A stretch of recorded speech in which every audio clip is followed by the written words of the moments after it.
actually using Baby Joy right now. Oh, that looks It is cute. BM. So shout out to Akemi Kahi. Oops. Damn. That just lets you know how long we've known each other. Right. So me and Akemi have known each other since high school. Akemi was Akemi Kahi at the time, and now she is Mrs. Parker, y'all. Miss Parker, Miss Parker. Hey, Miss Parker. I could totally see you being that. I really am. I like, no, for real, y'all.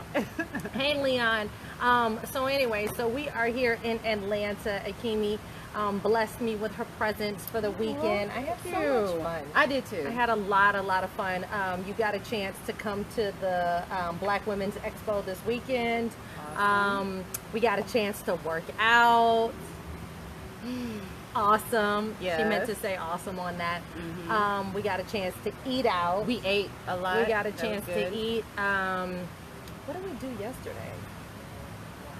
You got a chance to get on the Radio show. So she Yep. woke up Monday morning and did Michael and Friends. Right, which was a blast. Had a lot of and fun. you sold some books. And I sold 2 books. Yay! Turn Sold up. 2 books. Shout out to Superfoods. Yes, Superfoods by Chef Akemi Parker. Powerful foods that beat cancer and chronic illness, because we all know someone that's been affected by disease or illness, and it's really important to take control of our health, and the best way to do that is to be informed. So it's always a pleasure to be able to talk to people about that.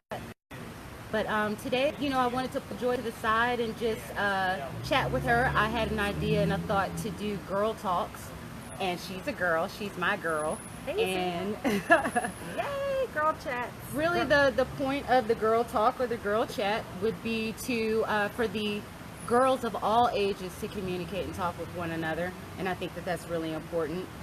We need support, so of course our peers, but also from the older to the younger.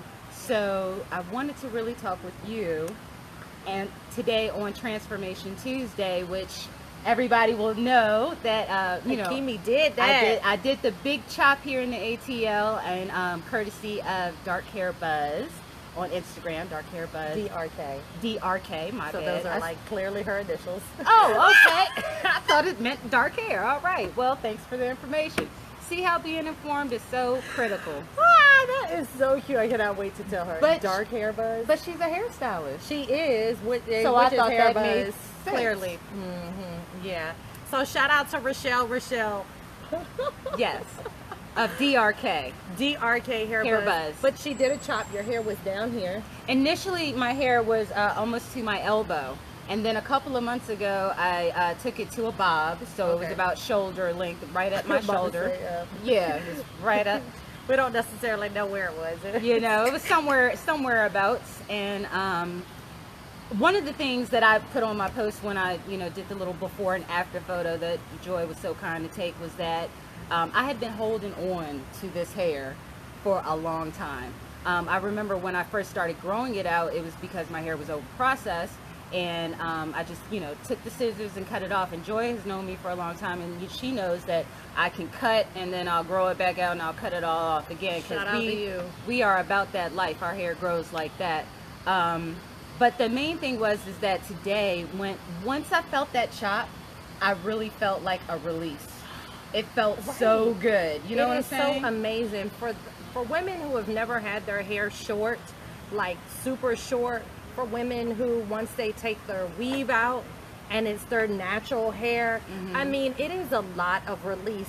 I have actually heard that after a relationship gone bad or a relationship failed, that most women will cut their hair. And that's funny that you say that, because that was one of the main reasons why I did not cut my hair. You didn't want someone to think. Yeah, I mean, not someone to think, but for me, past few years have been a little bit turbulent for me personally, and I just, in the back of my mind, I was remembering that, like, so many women do that, the big chop, and men sometimes diss us ladies, and they say, oh, well, you must have been going through some stuff. Well, no, I wasn't going through anything, today.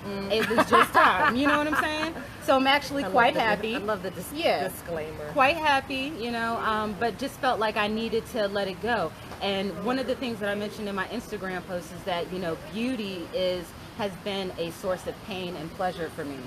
And my mother, from the time I was like yay high when she was doing my hair, says, hey, sometimes you have to go through the pain to get the beauty, right? About that. So, like I said, it was just definitely a big, big release. I love it. I mean, while we're just, talking about it, I think it looks very, very good on you. Thank you. Yes. It looks very good. And you have a lot of hair. I do. So when you were going through, the everyday flat ironing, I was like, that sucks. Right. Yeah, exactly. So it looks great. Transformation Tuesday is it's big. I think that there are a lot of people that stay a certain way because they feel like society and the norms nowadays tell them that they have to be a certain way to get a certain something. Absolutely. And I don't necessarily believe that to be true at all. Right. I would definitely agree. So, what way have you transformed? And, or talk to me a little bit about a transformation that you've taken on. Not just physically, but really? Because, really our outside is our outside, right? But then we all have insides, and we transform constantly on the inside. And one of the things that, your boo asked me was, had Joi changed since the last time I hung out with her? And I said, no, she's pretty much still Joi. And Joi was like, I was very, no, I'm not. She was offended. I was a little offended. She was, that's the exact word I was going to use, is she was very offended. But I told her that, while you go through things and experiences, and of course people can totally shift, their personality, especially when you go through something traumatic. But, I think that for the most part, many people do, retain themselves, like they are who they are, and they go through life and experience, and of course we grow and develop. So staying the same is not necessarily a bad thing. You have like the same core principles. That's right. And I think I said it was a mustard seed.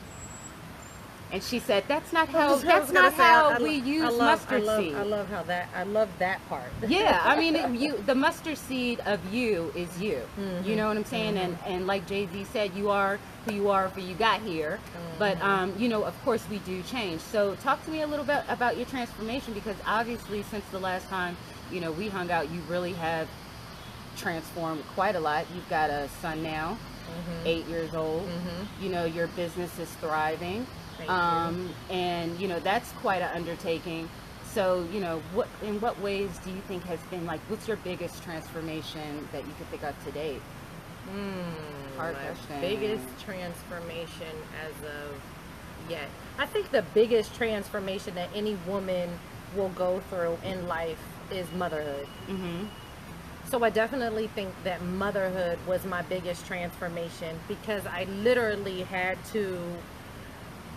I literally now have somebody depending on me. Right. Like when you're actually growing a person inside of you, they're actually taking from you. Mm-hmm. When he's actually born, for all intents and purposes, he's still taking from you, because he's learning, he's obtaining skills and principles and morals and ways of life that he is gathering from the most part between the mother and the father. Mm-hmm. Obviously once he gets into the world, it is what it is, but I just have to assume and pray that I gave him enough, and we gave him enough, that he'll be able to tackle life without us.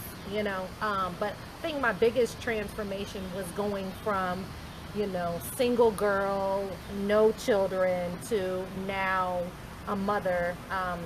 And they joke around about, it only being 18 years. A mother is a mother forever. No, yeah, absolutely. I think that my relationship with my mother now is so much more important than it was actually when I was a child growing up. I think that I draw so much from her daily. And my mother, so how important my relationship is with her. I am still learning from her every day, and I think that one of the things that I appreciate and I love about my relationship with Brenton, which you've gotten a chance to see, is how close we are. I definitely value how our bond, I value our honesty between each other. I value how he can communicate with me how he can communicate without feeling judged, you know, which is So very, important. very similar to how I was raised in my relationship, you know, with my father. And not to diss my mom, but her culture, being Filipino, dictated a lot of judgment. You know, it dictated a lot of, you know, just cultural norms that they had that I didn't experience from my father. You Right. know, and I think that that was one of the things that was beautiful, is that I still had that safe space, you know, Right. in my relationship with my dad. And honestly, now I have it with my mom, because if she is judging me, she ain't telling me about it. And also, you know, you're in a different stage, right? So, you know, even if she were to judge you, it's not quite the same, because you are in your realm and you are totally free to live as you see fit, whether someone else is in agreement or not. So motherhood is obviously a big transformation, but there are some ladies that choose not to become a mother. So, you know, talk to me about your business. How has that transformed you? Because I know that's got to be a life-changing thing, and it's not something that just came overnight, right? Your first business was what, Amway at 19? Yep. And Okay. I actually am still building an Amway business now. I think my second business venture was a painting company, which actually went bankrupt. Not paying attention to the way the money was flowing, I allowed, you know, the painter to be great at painting, and his wife, that I thought was good at finances, to be good at finances. And in all actuality, she was good at finances, just not mine. Right, right. She was good at paying her own bills and making sure that their needs were met, and not necessarily mine. So that was a failed business that actually, That was also a lesson. it was a huge Ownership, lesson, right? of ownership, of being able to, you have to get to know your business partner. And that was one of the things that I didn't do, is I didn't get to know my business partner. I didn't do any research. I just kind of like jumped in. I knew what I was good at. I knew what they were good at. And I figured, oh, okay, he'll have my back. And, you know, obviously it didn't work out that way. So I learned a lot. I filed bankruptcy from that business over 10 years ago. And subsequently, since then, I started a photography company, which is beautiful, because my photography company is actually going on 10 years. Yeah. I am a full-time event photographer. I do headshots, you know, but I focus on event photography and mainly corporate events. I have about 30 photographers throughout the country that work I don't want to say underneath me, because they're my team, and, you know, I rely very heavily on them. But So they work with you. so they work with me. They're all independent contractors, but I still am learning from them, and they're still learning from me, you know, every day. So I love the fact that I was able to build that business. Of course, the principles that I learned in Amway, which was to build a team, because if you want success in any business, you have to at some point be in a position where you can walk away. When I went to Thailand, the photographers were able to build and still shoot events while I wasn't in the country. Right. And, you know, I think one of the beautiful words that I love is ubiquitous, or ubiquity, which means to be in multiple places at the same, multiple places without being at multiple places. So I am in one place, but there are 30 photographers throughout the country shooting for my business. So already in this little short snippet of conversation, you know, I've heard ownership, accountability. I think accountability as well, It's huge. because, you know, when you were talking about the other business that you had with the painters, if you had been more accountable, if you had held someone else to be more accountable, perhaps it would have had a different result, right?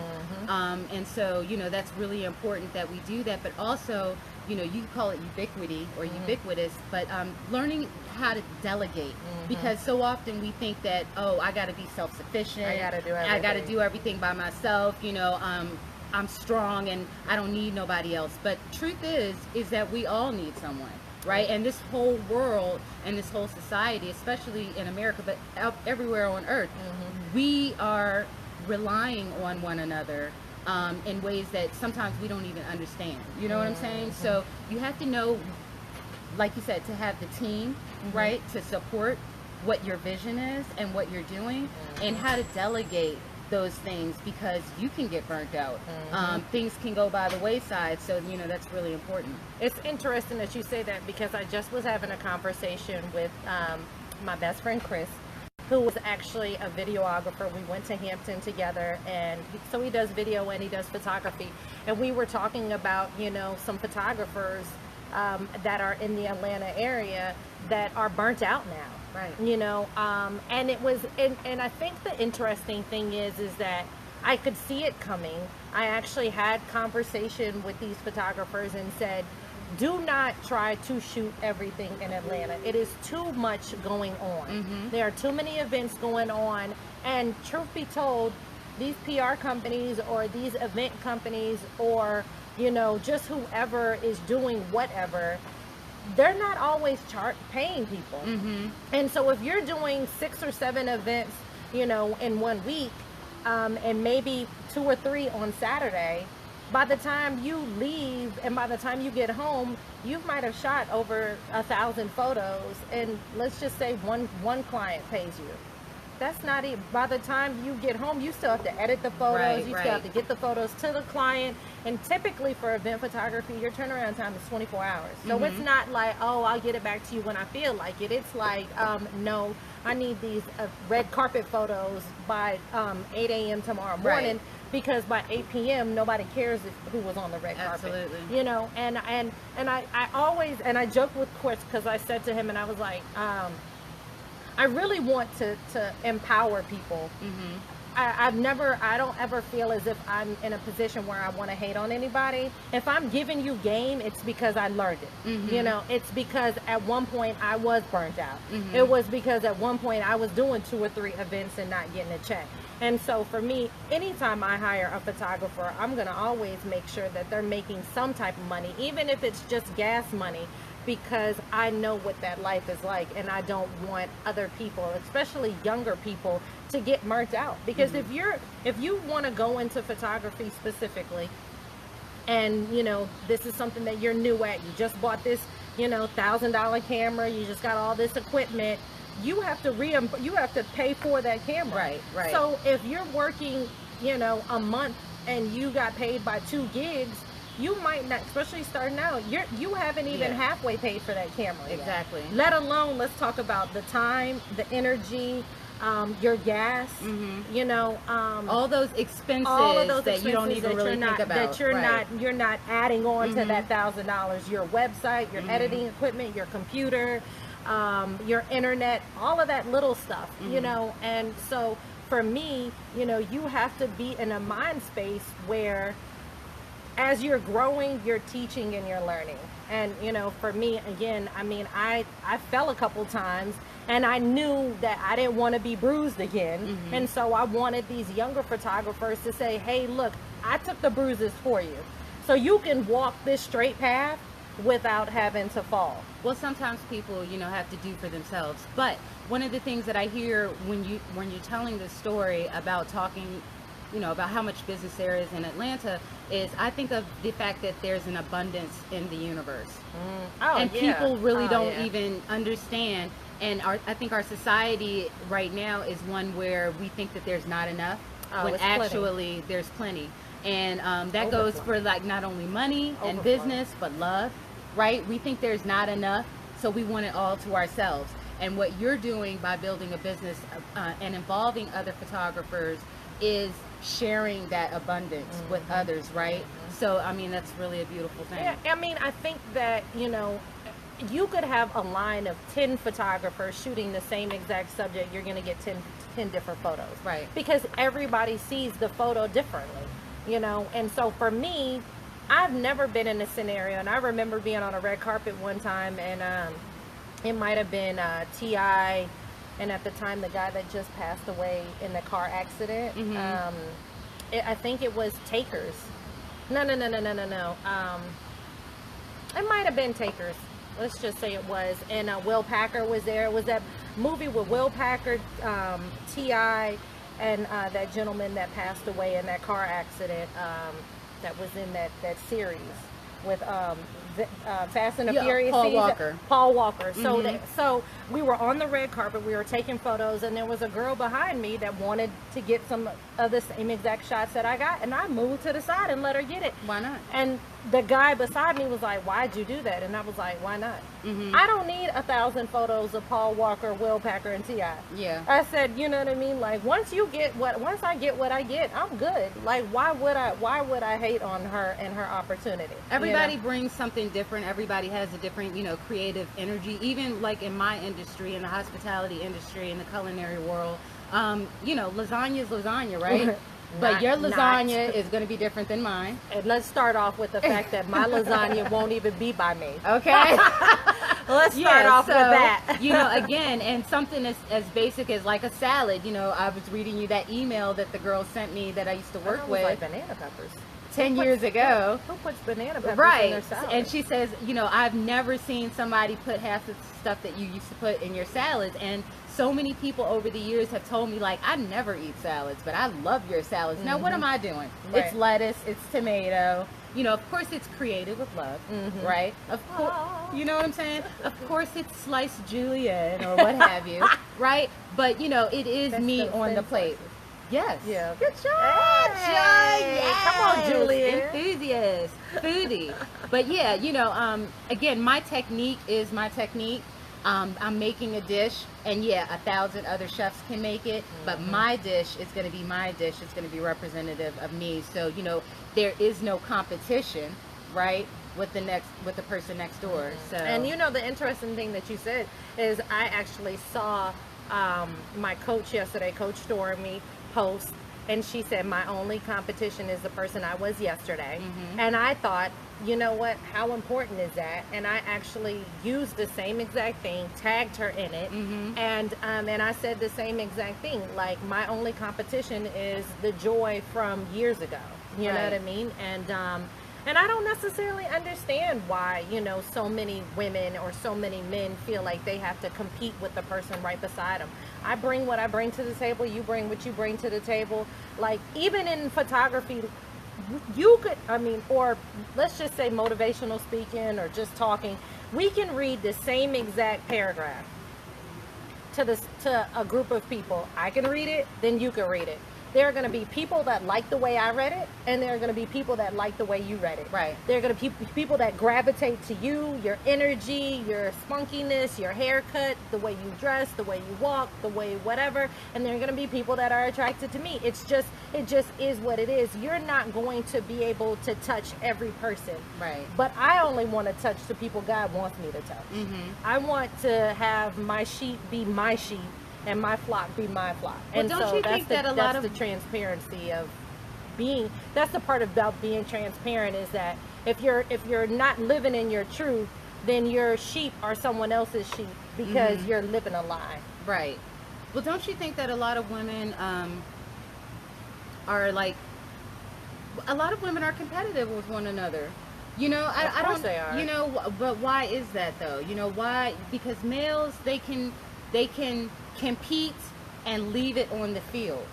Oh yeah. Women, we take it, and I don't know if it's because we're emotion based, okay, but we really can, be very hurtful to one another, and there's like kind of a disconnect, between us as women, as sisters, in We this can't world even trying work to make together. it. Exactly. Like we can't work together. It's put out there that we can't build together. It's put out there that I can't like you. I can't like you. Why would I like you? Right. You know what I mean? Like, and the hard part for me is again, I have a competitive nature when it comes to being in the gym. I told you, like, when I was kickboxing, like, knowing good and well I probably didn't need to be competing against this girl that's been kickboxing for a year, but I compete that way.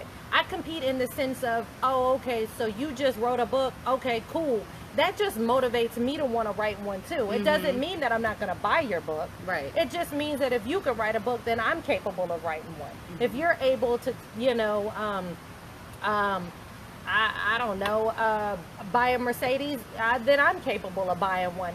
I don't look at that as competing. I look at it as possibility. as a possibility, as hope, as in motivation, inspiration. I feel like one of the reasons why God allowed me to work as Marjorie Harvey's personal assistant for the years that he allowed me to do it was to inspire me to know that if Marjorie and Steve can build this amazing family, you know, and can have what they have, that I could have it as well too. You know, I don't understand competing with other women, and I don't want to, because I don't want to dumb myself down to the level of now I want to compete with someone and else. it's so lonely at the top too.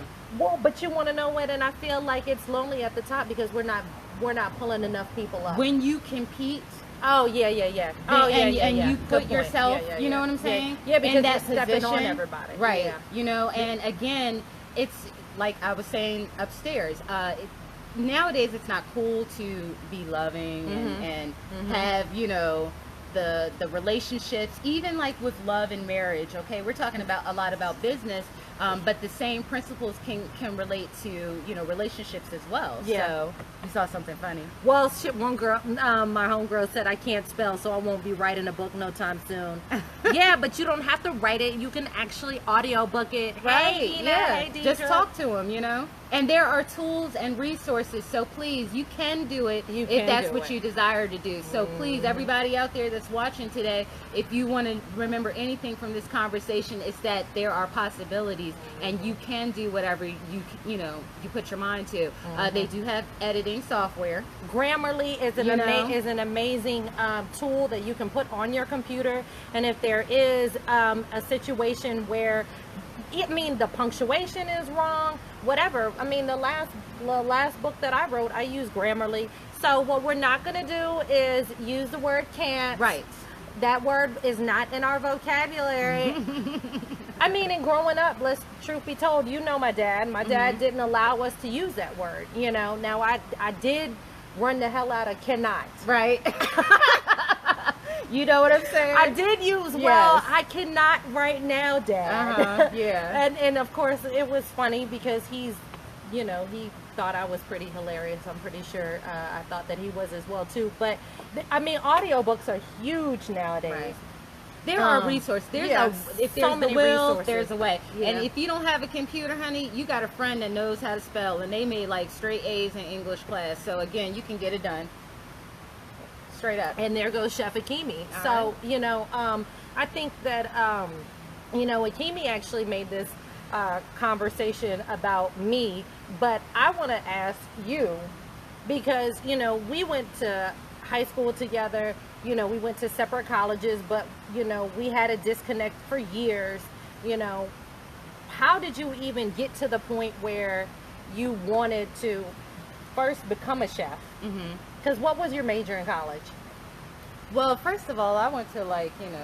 You went to college, so let's not even downgrade. No, I understand, but what Okay. I'm saying is that my college career was lengthy.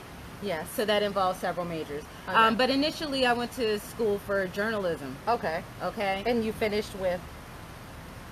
Because Ed didn't start and finish with the same one, so that's okay. Well, I ended up getting a degree in liberal arts, and then Okay. I went and got a culinary degree. Okay. But the funny thing is, I have a story to tell that, a direct story that relates to me, entering the culinary world. But Okay. really, ever since I was a little child, I was cooking and serving. So I was 6 years old up under my grandmother. And, she was in charge of the Eastern Stars in the state of Virginia. Okay. And my grandfather was the head of the Masons. Okay. And they did Oh, wow. banquets and, services of all times, all through the year. She had 5 kids. Those 5 kids had at least 3 kids apiece. It was like 20 people in my grandmother's house every night eating dinner. And I wonder now, I got 1 kid, and I wonder, how did she afford to even be able to feed all of those families? But hey, grandmamas make it happen. It is so funny, because the interesting thing is in that talk that I sent you with T.D. Jakes, he actually says that girls are inbreded from babies Absolutely. to have babies and to be Be a wives mother and a wife, and be mothers. Like, we automatically get our little girls like baby dolls. We automatically get them cooking sets, Right. as opposed to, you don't see our boys with boy baby dolls, Right. or teaching them how to be men. a man, or to be a husband, Or a father. or a father. And so I actually thought that was pretty interesting, Really? especially now with you saying that you basically have been doing it all your life. Right. So when, my grandmother was, getting these banquets together, myself and my cousin, we would be there grating cheese, chopping onions, sweeping the floor. When all the food was prepared, we would be at the place helping with service. And that is hospitality. But, in 2010, I'd gotten into two really bad car accidents, and they happened a month apart from each other. And I was working in human resources at the time, working from home, and I lost my job. And it took me about 9 months to recover from my injuries from this car accident. And during that time, I was going from doctor to doctor, and they were just giving me like prescription after prescription after prescription. Nobody was helping me. The pain medicine wasn't helping. Nothing was helping. And I decided to research how to heal myself. And in that process, I started really deeply looking into our food and our food systems. And so I decided that when I got better, I was going to go to culinary school, not only because I wanted to, be able to cook, because I've been cooking all my life, but, I definitely wanted the technique, but I wanted to know any and everything and all about food. And during that time when I was in culinary school, one of my professors actually saw me, and she said, you know what, you would make a great teacher. And so then I started teaching different areas of hospitality. And again, the lesson in that is that sometimes people and circumstances will cause you to become aware of your natural talents and skills that you didn't even know that you had. But that's the one beautiful thing that I love about,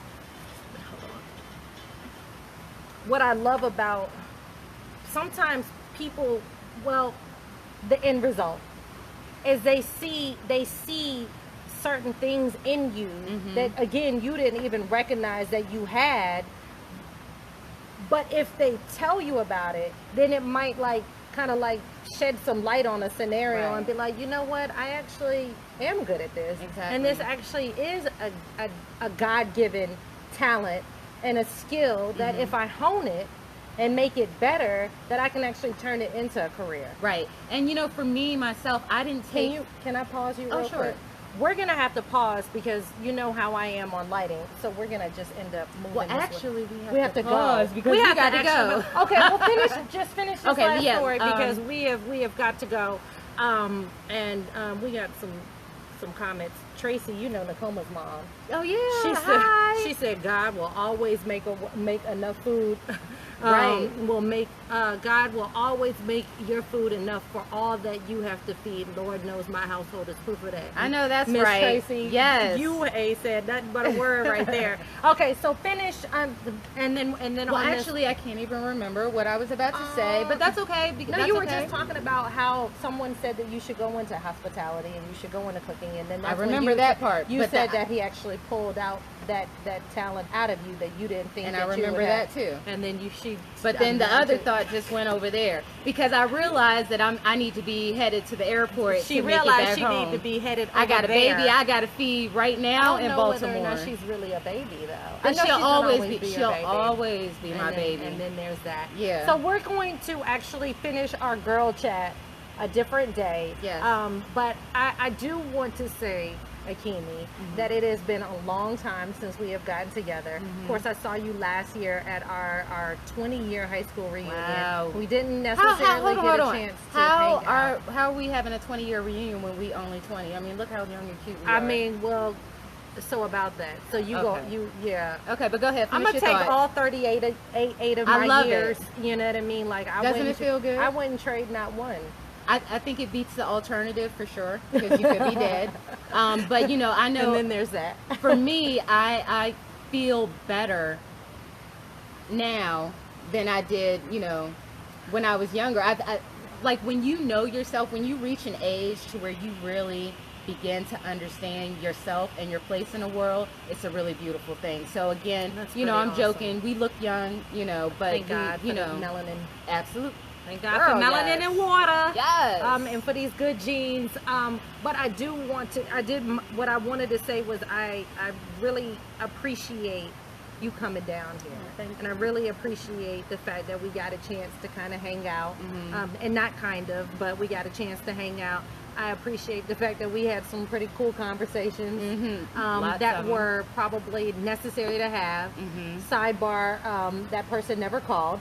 Yeah, I know. Okay, I was wondering. So sidebar, all right. that conversation Yeah. never happened. But you know, I really am excited about, you know, continuing our friendship from here.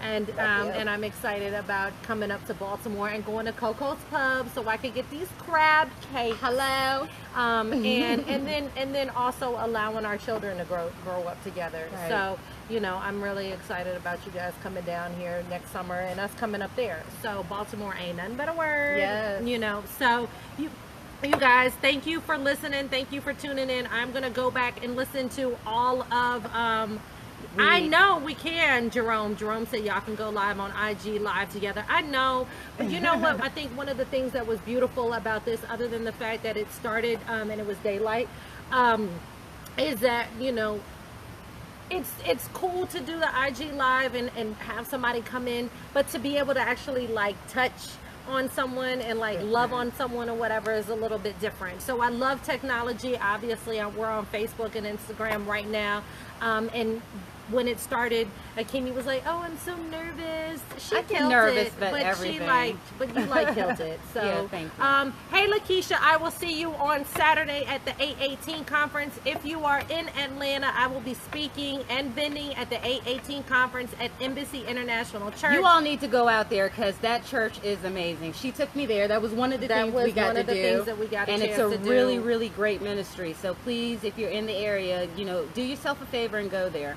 It is an amazing church. Embassy International. We are led by Apostle Brian Meadows and his amazing wife Patrice, who subsequently also wrote an amazing book called Side Chicks, Married to the Visionary. One of the books that I've read in my transformation from being who I was last year to who I am now. The 818 conference information is on my Facebook and it's on my Instagram. If you have any children, if you register, your child can come for free.